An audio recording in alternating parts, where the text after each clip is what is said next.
ஒரு ஏழை கிழவி. ஒரு அனாதை பயல எடுத்து சோறு போட்டு வளர்த்தா. அவனும் இளந்தாரி ஆயிட்டான்.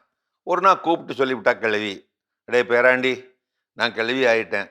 என்னால முடியல. நீ கிளம்பி போயிடு. போயி கல்யாணத்த முடிச்சுட்டு வா. வந்து எனக்கும் சோறு போடு." அனுப்பி வச்சுட்டா. கிளம்பி போனவன ஒரு வயசான தாத்தா தடுத்து நிறுத்தி கேட்டாரு, "எங்கடா பேராண்டி கிளம்பிட்ட?" "கல்யாணம் முடிக்க போறேன்." "அப்படியா? நான் சொல்றது மாதிரி செய்யி. நேரா போனா மலை வரும். மலை உச்சிக்கு போனா அங்க கடவுள் இருப்பாரு. அவரை போய் பாரு. கல்யாணத்துக்கு வழிகாட்டுவாரு." சரின்னு அவரை தொட்டு கும்பிட்டுட்டு கிளம்பிட்டான். போற வழியில பெரிய ஆலமரம் ஒண்ணு அவனை தடுத்து நிறுத்தி, "எங்க போறேன்னு?" கேட்க, இவன் கல்யாணம் பண்ணிக்கிறதுக்காக நான் போய்கிட்டு இருக்கேன். கடவுளை பார்க்க போறேன்னு சொல்ல, "கடவுளையா பார்க்க போற? எனக்கு உடம்பு தான் பெருசா இருக்கு பாரு. காக்கா குருவி திங்க ஒரு காயும் இந்த மரத்துல காய்க்க மாட்டேங்குது. என்ன காரணம்னே தெரியல. கேட்டுட்டு வா கடவுள்கிட்ட." சரி ஆலமரமேன்ட்டு தொட்டு கும்பிட்டு போனான். போய்கிட்டு இருந்தப்ப நல்ல பாம்பு ஒண்ணு நகர முடியாம கிடந்துச்சு. அவனை தடுத்து நிறுத்தி, "எங்க போறேன்னு?" கேட்க, "நான் கல்யாணம் பண்ணிக்கிறதுக்காக கடவுளை பார்க்க போறேன்னு சொல்ல." "கடவுளையா பார்க்க போற? பாரு, என்னால நகல முடியல பாரு. செத்துருவேன் போல தெரியுது.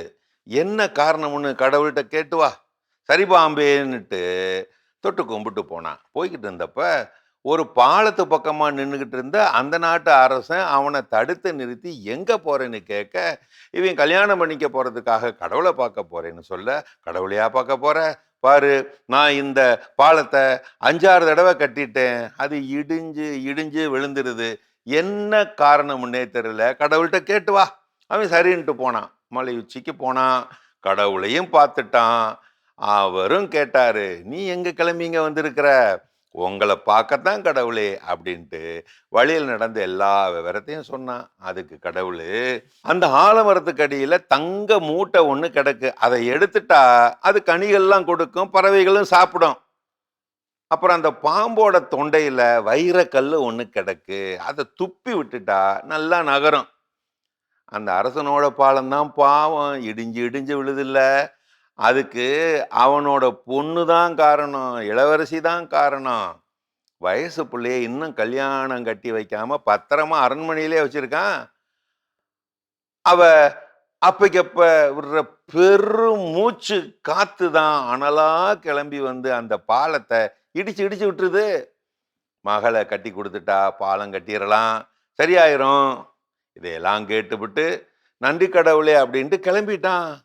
பாருங்க அவன, கிளம்புற அவசரத்துல தன்னோட கல்யாணத்தை பத்தி கேட்கவே மறந்துட்டான். சரி பரவாயில்லைன்னுட்டு வர்றப்ப அரசன் கிட்ட, "பிள்ளைய கல்யாணம் கட்டி கொடுத்தா பாலம் உடையாது" அப்படின்னு சொல்லிவிட்டு, பாம்பு கிட்ட போய் தொண்டையில இருக்கிறத கக்க சொல்ல, அதுவும் கக்கி விட்டு, "அந்த வைரத்தை நீயே எடுத்துக்கன்னு" சொல்ல, அதை எடுத்துக்கிட்டு ஆலமரத்துக்கு வந்தான்.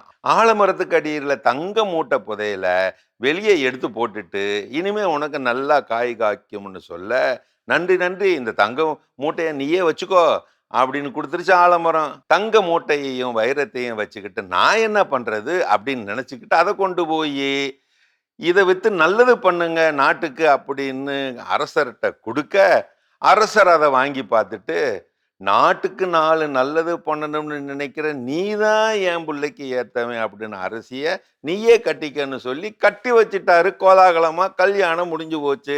அரண்மனையிலேயே தடவுடலா வாழ சொல்லிட்டாரு. அப்புறம் என்ன, அந்த பாட்டியையும் கடவுளை காண அனுப்பி வச்சு வழி சொன்ன அந்த தாத்தாவையும் அரண்மனைக்கே கூட்டிட்டு வந்து வளமா வாழ்ந்தானா அந்த இளந்தாரி புள்ள.